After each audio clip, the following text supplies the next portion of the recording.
So hello guys, welcome back again in this video.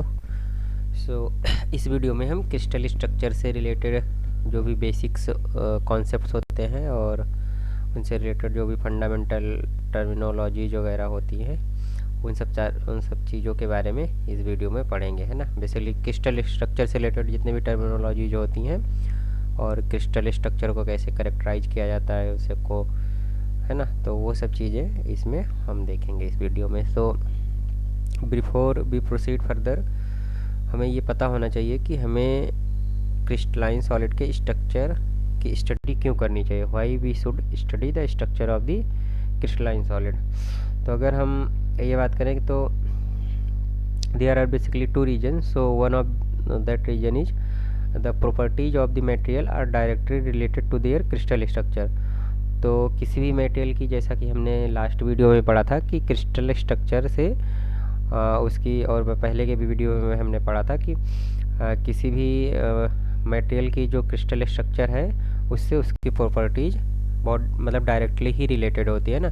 Depending upon the different crystal structure different properties will be shows by different material. Okay, so तो एक point ये हो गया। तो example के लिए अगर हम देखा जाए कि अगर आप मैग्नीशियम और बेरिलियम दो मटेरियल लेते हैं, दोनों ही मेटल हैं, उनको पेवर और अनडिफॉर्म फॉर्म में, तो आप पाओगे कि और हैविंग वन स्ट्रक्चर, तो मैग्नीशियम और बेरिलियम का क्या होता है, क्रिस्टल स्ट्रक्चर सेम ही होता है। और इन दोनों मटेरियल को हमने पेवर और अनडिफॉर्म फॉर्म में लिया है। तो ये देखते हैं कि ये दोनों मटेरियल बहुत ही ब्रिटल होते हैं। ब्रिटल इन द सेंस कि जब आप उस पर कोई भी लोड अप्लाई करोगे या फोर्स लगाओगे तो वो बिना मच डिफॉर्म हुए तुरंत ही ब्रेक हो जाते हैं ना। ज़्यादा डिग्री का डिफॉर्मेशन नहीं होता, बहुत ही मिनिस्कल लेवल का डिफॉर्मेशन होकर के जो मटेरियल फ्रैक्चर हो जाते हैं उनको हम ब्रिटल मटेरियल बोलेंगे। तो अब अगर हम उसी को लेते हुए अगर गोल्ड और सिल्वर, ये भी दो मटेरियल है, राइट। तो गोल्ड और सिल्वर को ही अगर हम प्योर और अनडिफॉर्म्ड फॉर्म में लें तो उसमें देखते हैं कि उसमें दूसरा क्रिस्टल स्ट्रक्चर होता है और जो मैग्नीशियम और बेरिलियम है वो दूसरा क्रिस्टल स्ट्रक्चर है। बट इस केस में क्या होता है, ये गोल्ड और सिल्वर इतना ब्रिटल नहीं होते, वो कुछ डिग्री तक का डिफॉर्मेशन शो करेंगे जब आप लोड अप्लाई करोगे। तो पहले मतलब जब हमने बताया कि मैग्नीशियम और बेरिलियम लिया, है ना, मैग्नीशियम और बेरिलियम लिया मतलब अलग अलग लिया, तो मैग्नीशियम और बेरिलियम इसका एक क्रिस्टल स्ट्रक्चर है, और गोल्ड और सिल्वर, है ना, एजी और एयू, गोल्ड का मतलब एयू, तो गोल्ड और सिल्वर लिया तो उसका सेम क्रिस्टल स्ट्रक्चर। बट अब ये मैग्नीशियम और बेरिलियम क्या होता है, बहुत ही ब्रिटल होता है प्योर और अनडिफॉर्म फॉर्म में, जबकि ये जो सिल्वर और गोल्ड होता है वो उतना ब्रिटल नहीं होता है जितना कि मैग्नीशियम और बेरिलियम होता है। तो वही बोल रहे हैं क्योंकि इन दोनों का क्रिस्टल है तो दोनों मेटल ही, राइट। मैग्नीशियम बेरिलियम भी मेटल है, सिल्वर और गोल्ड भी मेटल है, बट इनका क्रिस्टल स्ट्रक्चर अलग अलग होने की वजह से इनकी जो प्रॉपर्टीज है आप देख रहे हो कि एक ज़्यादा ब्रिटल है और एक कम ब्रिटल है, तो उनकी प्रॉपर्टीज अलग अलग वो शो कर रही हैं। तो ये क्रिस्टल स्ट्रक्चर का इम्पोर्टेंस होता है with respect to their properties.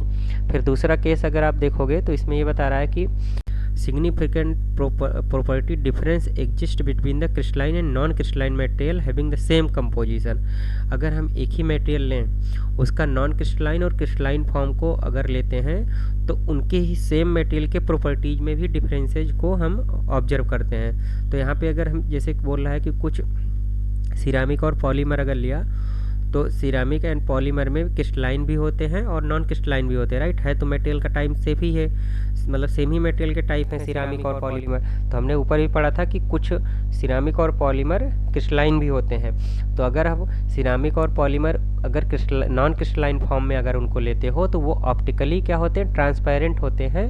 But अगर आप उसी सिरामिक और पॉलीमर का क्रिस्टलाइन या सेमी क्रिस्टलाइन फॉर्म को अगर लोगे तो वो ऑपाक क्यों होंगे या ट्रांसलूसेंट होंगे। ऑपाक मतलब फुल्ली, ऑपाक मतलब लाइट बिल्कुल पास नहीं होगी, ट्रांसलूसेंट मतलब कुछ हद तक लाइट उससे पास होगी। तो ये इम्पोर्टेंस होता है कि क्रिस्टल स्ट्रक्चर से उसको स्टडी करना क्यों ज़रूरी होता है। तो क्रिस्टल स्ट्रक्चर से उसकी जो प्रॉपर्टीज होती है किसी मटेरियल की वो डिफाइंड होती हैं, इसीलिए हमें हर एक मटेरियल के क्रिस्टल स्ट्रक्चर और उसकी प्रॉपर्टीज में क्या रिलेशन होता है वो हमें जानना ज़रूरी होता है। ओके, सो हो गया। फिर आगे हम बढ़ते हैं, तो आगे क्रिस्टल स्ट्रक्चर होता क्या है वो जानते हैं। तो some of the properties of the crystalline solid depend on the crystal structure, right. तो अभी हमने यही पढ़ा था कि जो क्रिस्टलाइन सॉलिड होता है उसकी जो प्रॉपर्टीज होती है उसके क्रिस्टल स्ट्रक्चर पे डिपेंड होती है। और क्रिस्टल स्ट्रक्चर क्या होता है वो भी हमने पढ़ा था कि क्रिस्टल स्ट्रक्चर मतलब कि manner in which the atoms और आयन और मॉलिक्यूल, है ना, तीन चीज़ों की बात हो रही है। मॉलिक्यूल भी हो सकते हैं, आयन्स भी हो सकते हैं, एटम्स हो सकते हैं। वो स्पेशली 3 डायमेंशन में, स्पेशली मतलब मटेरियल के अंदर एटम्स, आयन्स या मॉलिक्यूल्स का किस तरीके से अरेंजमेंट है उसी को तो हम स्ट्रक्चर बोलते हैं ना। हमने वो क्रिस्टलाइन और नॉन क्रिस्टलाइन वाला जो वीडियो देखा था तो उसमें वही बताया था ना कि क्रिस्टलाइन मटेरियल में एटम्स या आयन या मॉलिक्यूल जो होते हैं वो लॉन्ग रेंज ऑर्डर में रिपीटेड या पीरियोडिक मैनर में लैटिस पॉइंट पे या सर्टेन मैनर में एटम्स अरेंज होते हैं उसमें क्रिस्टलाइन सॉलिड में, राइट। यही चीज़ हमने देखा था। तो वही यहाँ पे वो बात कर रहा है कि जो क्रिस्टल स्ट्रक्चर होते हैं, तो क्रिस्टल स्ट्रक्चर मतलब manner in which the atoms or ions or molecules are spatially, वो क्रिस्टल स्ट्रक्चर होता है, क्रिस्टल स्ट्रक्चर से प्रॉपर्टीज रिलेटेड होती हैं ना। तो यही चीज़ हम अभी देखें, है ना। तो when describing the crystalline structure atoms ions are thought of the being solid sphere having well defined diameter. तो जब हम क्रिस्टल स्ट्रक्चर को, किसी मटेरियल के क्रिस्टलाइन स्ट्रक्चर को हम डिस्क्राइब करेंगे या उसको शो करेंगे तो उसमें जो एटम्स होता है वो एटम्स को हम एक सॉलिड स्फीयर के तरह से कंसीडर करेंगे और वेल डिफाइंड डायमीटर का, तो एक सर्टेन डायमीटर का, है ना, उसको एटम्स को सॉलिड स्फीयर के तरीके से कंसीडर करते हैं जब भी हम क्रिस्टलाइन स्ट्रक्चर को डिस्क्राइब करेंगे। तो सॉलिड मटेरियल को डिस्क्राइब करने का जो ये तरीका होता है इसको हम एटॉमिक हार्ड स्फीयर मॉडल बोलते हैं, क्योंकि इसमें एटम्स को हम एक सॉलिड हार्ड स्फीयर के थ्रू रिप्रेजेंट करते हैं, इसीलिए इस मॉडल को हम एटॉमिक हार्ड स्फीयर मॉडल बोलते हैं। इन which the sphere representing nearest neighbour atoms touch one another. तो हमने ऊपर भी देखा था कि क्रिस्टलाइन स्ट्रक्चर में एटम्स एक दूसरे से टच होकर के ऐसे बॉन्ड का फॉर्मेशन करते हैं, वो एक दूसरे से नेबर एटम से कनेक्टेड होते हैं एटम से, ये ना।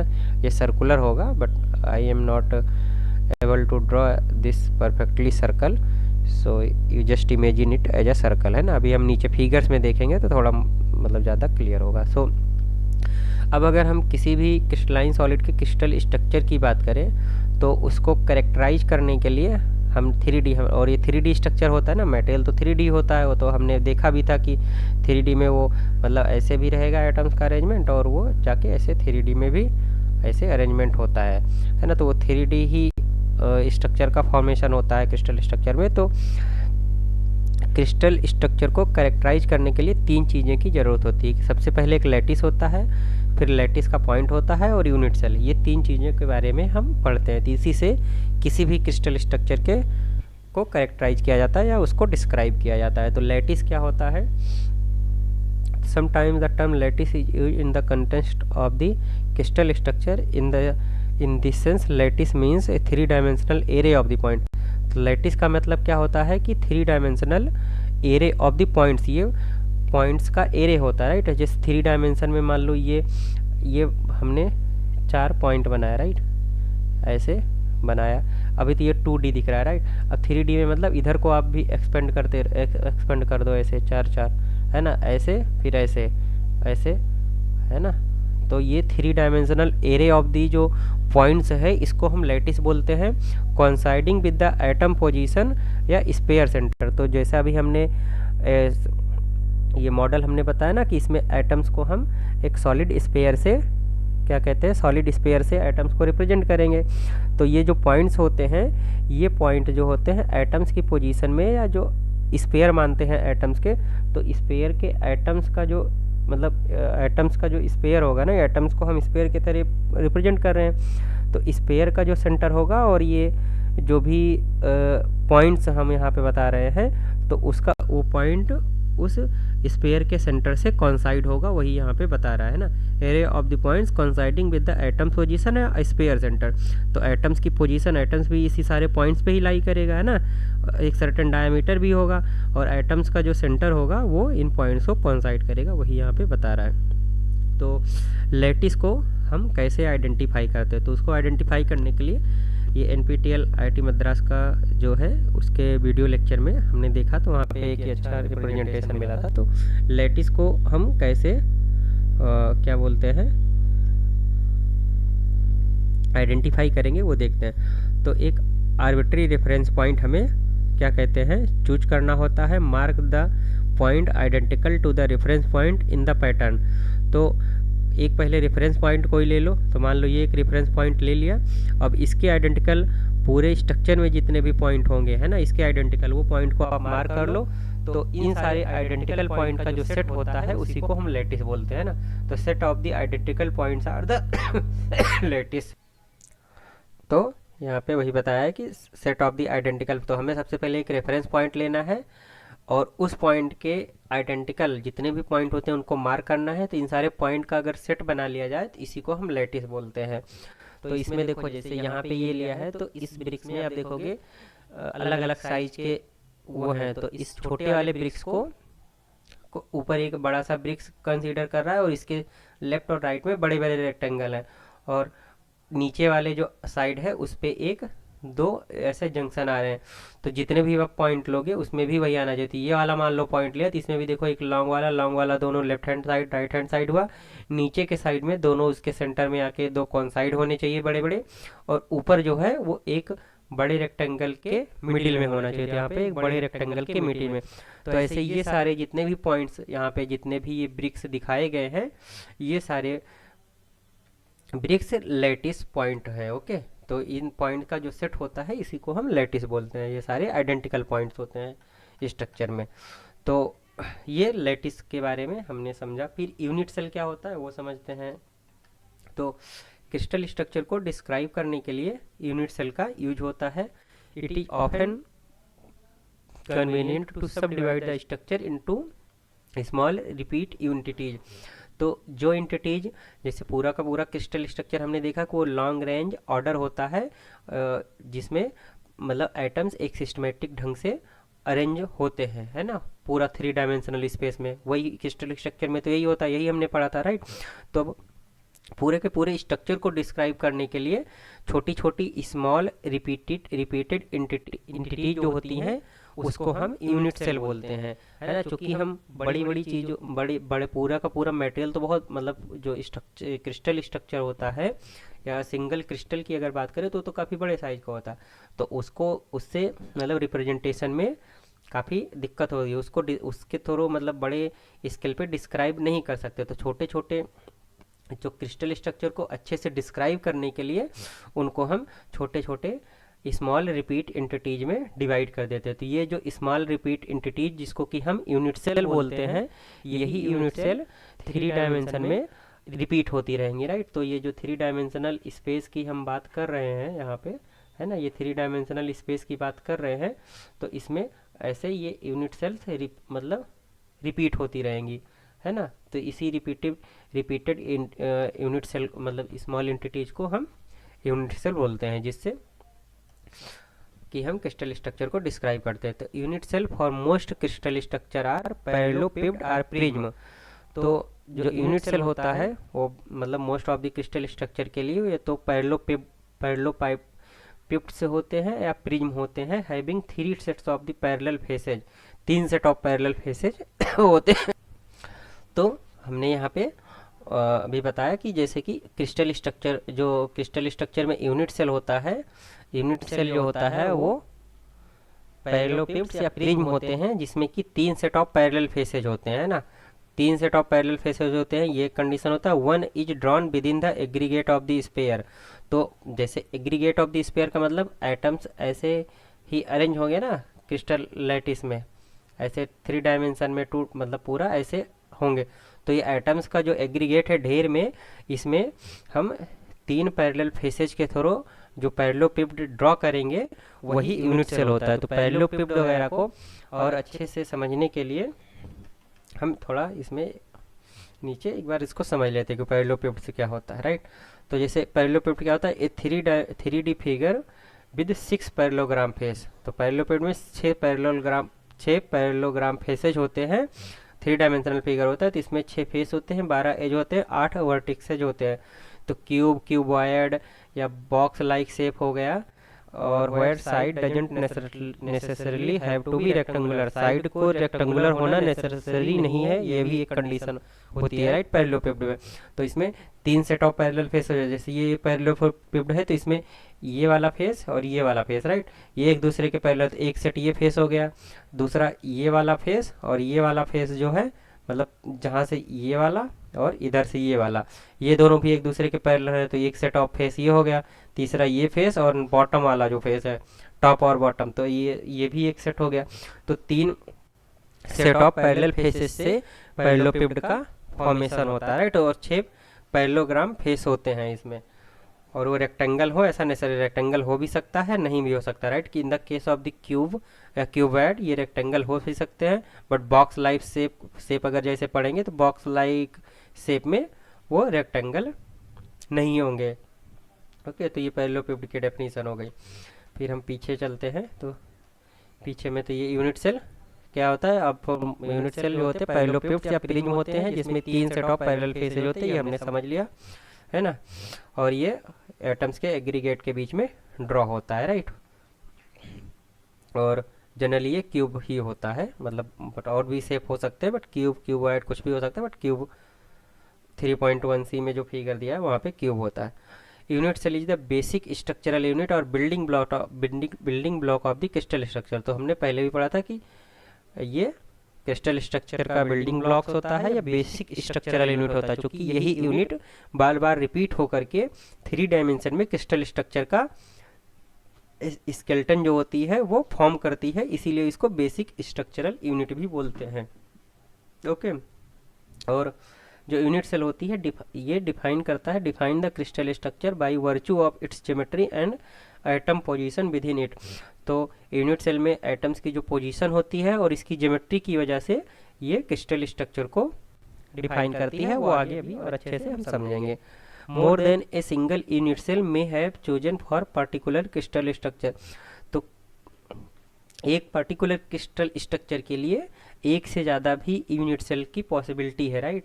तो यहाँ पे देखो, अगर ये एटम्स हैं बहुत सारे, राइट, ये एक पीरियोडिक या एक systematic arrangement of the atoms है, राइट, तो ये एक क्रिस्टल स्ट्रक्चर होगा।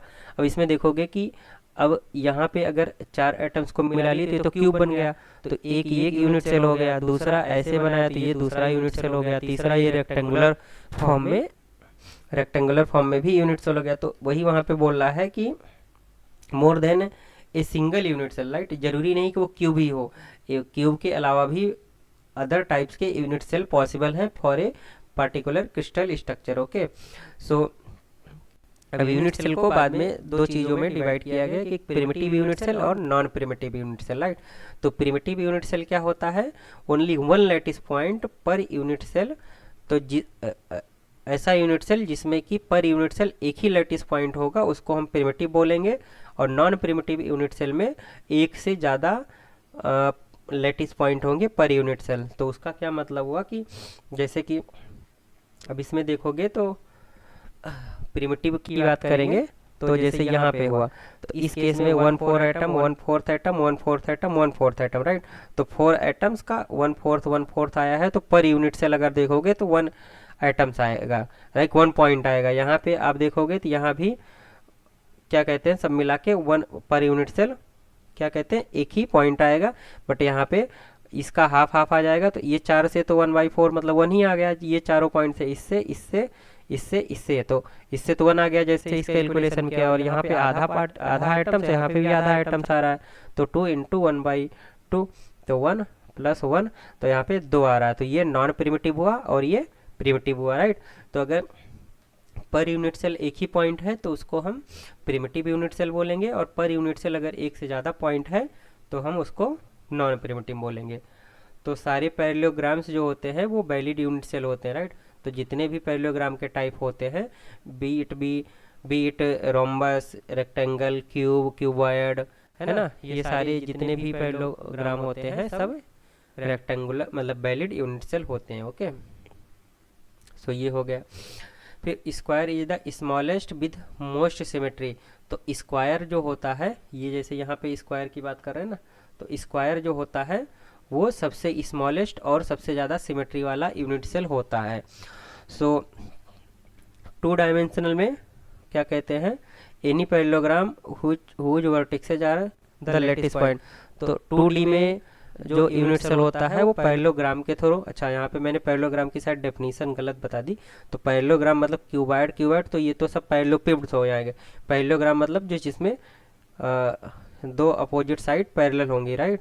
तो दो अपोजिट साइड जैसे कि ये हमने यहाँ पे एक ये पैरेललोग्राम हो गया, तो एक रेक्टेंगल हो गया, है ना, रेक्टेंगल हो गया, स्क्वायर हो गया, रोम्बस हो गया, है ना, रोम्बस भी ऐसे हो गया। तो ये सारे पैरेललोग्राम्स होते हैं जिसमें कि अपोजिट साइड्स एक दूसरे की पैरेलल होंगी। तो पैरेललोग्राम में सारे के सारे पैरेललोग्राम वैलिड यूनिट सेल होते हैं, बट स्क्वायर में क्या होता है, स्क्वायर सबसे स्मॉलेस्ट और सबसे ज़्यादा सिमेट्री वाला होता है। ये हो गया।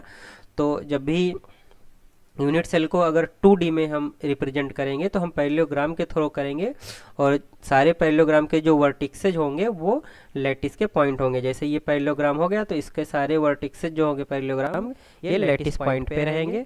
यहाँ भी एक पैरेललोग्राम है ना, तो इसके पैरेललोग्राम के सारे वर्टिसेज लैटिस पॉइंट पे ही हैं, आप देख रहे हो।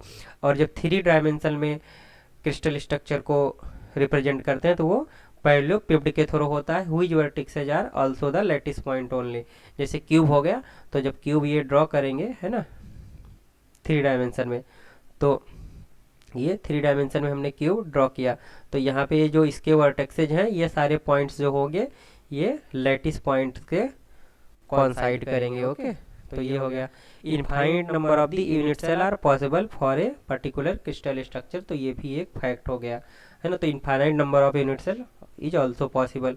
Smallest unit cell is chosen as a reference. तो by convention we will always choose the smallest unit cell for the reference, है ना। क्योंकि पॉसिबिलिटीज तो बहुत हैं, जैसे यहाँ पे भी आप देखोगे तो इसमें भी बहुत सारी पॉसिबिलिटीज है, राइट। बट जो सबसे स्मॉलेस्ट यूनिट सेल होगा उसी को हम रेफरेंस के लिए चूज करेंगे। All the atoms position in the crystal may be generated by the translation of the unit cell by integral multiple of the distance along its. तो जितने भी एटम्स की पोजीशन होती है, राइट, तो हमें स्मॉल यूनिट सेल तो आपको पता ही, अभी हमने डिस्कस किया कि ये बिल्डिंग ब्लॉक्स होता है या स्मॉलेस्ट एंटिटी होती है। अब इसी यूनिट सेल को आप इंटीग्रल मल्टीपल में, राइट, 1 इंटू जो इसका मान लो इसका लेंथ ए है, तो 1 इंटू ए का ट्रांसलेशन किसी भी डायरेक्शन में करो, तो 1 इंटू ए या 2 इंटू ए या 3 इंटू ए, इसमें से कोई भी ले लो। तो फॉर एग्जांपल मान लो हम 2a का ट्रांसलेशन करते हैं, तो 2a का ट्रांसलेशन करेंगे तो ये मान लो डिस्टेंस a है, तो a, अब 2a का ट्रांसलेशन यहाँ से करेंगे तो यहाँ पे पहुँच जाएंगे। तो ये 2a का ट्रांसलेशन मान लो इधर 2a का ट्रांसलेशन किए, तो ये मान लो पहले डिस्टेंस क्या थी, ये वाली a थी, अब 1a 2a, तो यहाँ पहुँच जाएंगे। तो इसी तरीके से लैटिस स्ट्रक्चर में जितने भी एटम्स की पोजीशन होती है वो यूनिट सेल के जो साइड्स होती है, एज होती है, उसके इंटीग्रल मल्टीपल को आप मतलब ट्रांसलेट करोगे। जब यूनिट सेल को इंटीग्रल एज की जो लेंथ होती है उसके इंटीग्रल मल्टीपल डिस्टेंस पे जब यूनिट सेल को आप ट्रांसलेट करोगे तो सारे एटम्स की पोजीशन मिल जाएगी।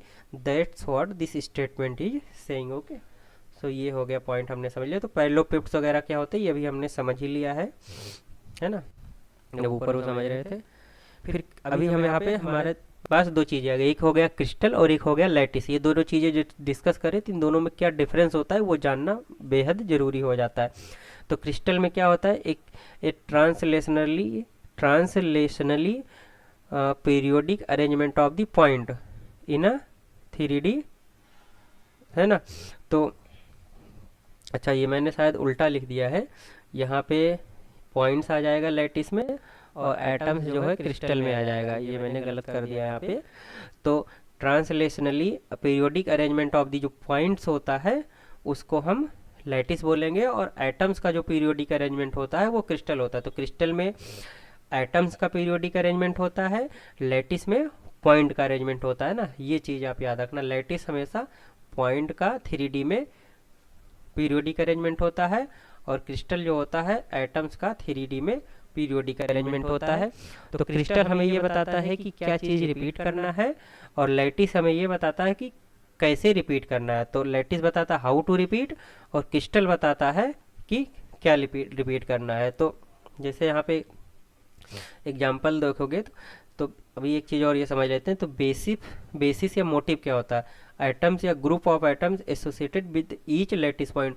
तो हर एक लैटिस पॉइंट्स पे जो एटम्स आकर के बैठते हैं या जो प्लेस्ड होते हैं, उन्हीं को हम बेसिस या मोटिव बोलते हैं। तो जो क्रिस्टल बनता है, क्रिस्टल में लैटिस पॉइंट होते हैं, लैटिस पॉइंट पे आकर के बेसिस या मोटिव जब बैठते हैं या प्लेस्ड होते हैं, तभी क्रिस्टल का फॉर्मेशन होता है। तो जैसे यहाँ पे लव क्रिस्टल का एग्जाम्पल दिया गया है, तो ये लैटिस पॉइंट हो गए है ना, किसी स्ट्रक्चर के लैटिस पॉइंट मतलब identical symmetrical point, identical points in a crystalline structure. तो आइडेंटिकल पॉइंट्स का जो सेट होता है उसी को लैटिस बोलते हैं, तो हमने समझ ही लिया है।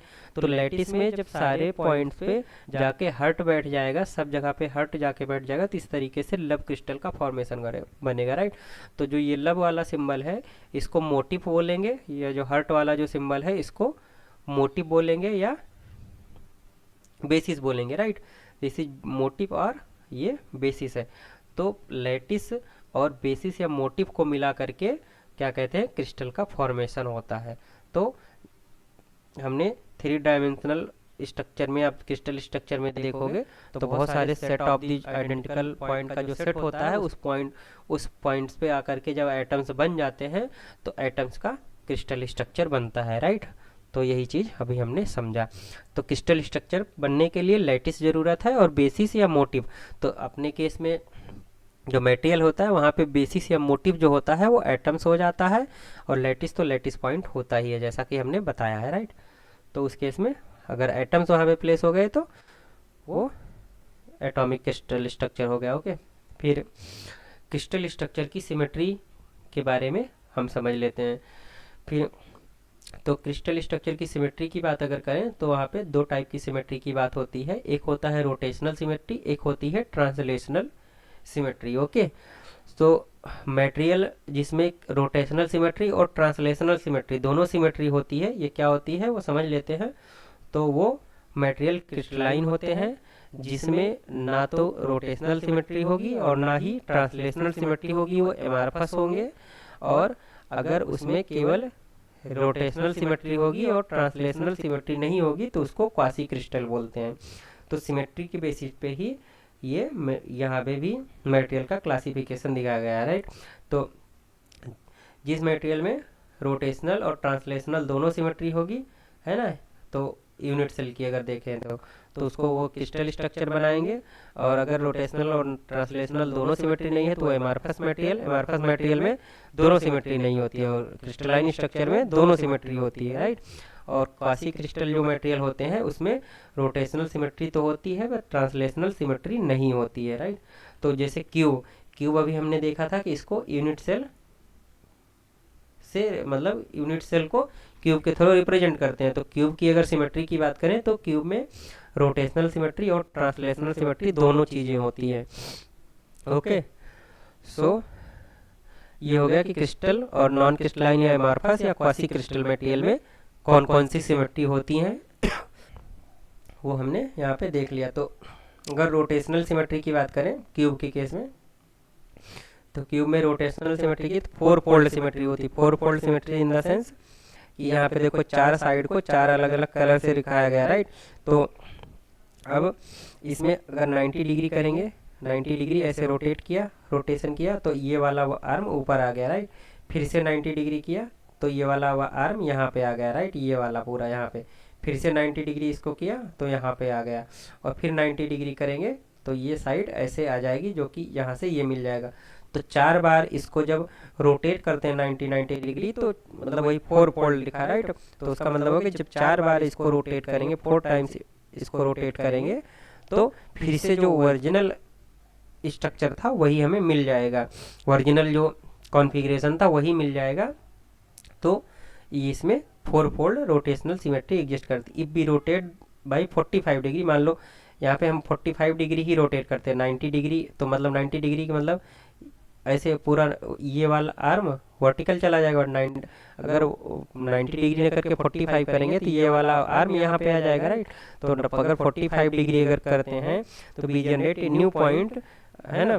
तो वहाँ से एक नए पॉइंट्स का फॉर्मेशन होता है, जैसा कि यहाँ पे दिखाया गया है कि ये तो नए पॉइंट्स बन जाएंगे। अगर 90 डिग्री के we don't generate new points, hence 4 fold symmetry is exist. तो हमें ऐसे रोटेट करना ही ऑप्शन है जिसमें कि नए पॉइंट्स जनरेट नहीं होने चाहिए।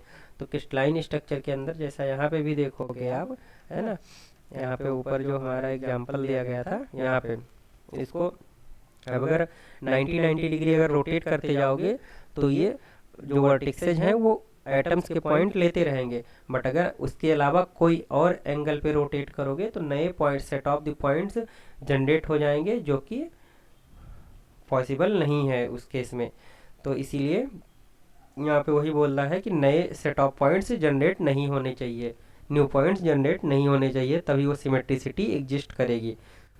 फिर अगर ट्रांसलेशनल सिमेट्री की क्यूब की बात करें तो इसमें ये मान लो एक ओरिजिनल था, इसको इस लेंथ का 1 times, right, 1 times of this length मान लो ए है, अगर ट्रांसलेट करेंगे तो 1 यूनिट ये पूरा इधर आ गया, और ब्लैक वाला पूरा यहाँ मूव कर गया, ये भी पूरा 1 यूनिट यहाँ पे मूव कर गया, राइट। यहाँ से ये वाला जो पॉइंट था अभी यहाँ आ गया, ये ब्लैक वाला जो पूरी लाइन थी अब यहाँ पे आ गई, वो भी 8 टाइम मूव हुआ, इसका जो रेड पॉइंट है यहाँ आ गया, हर पॉइंट जो है 8 टाइम्स जो है वो मूव कर गया।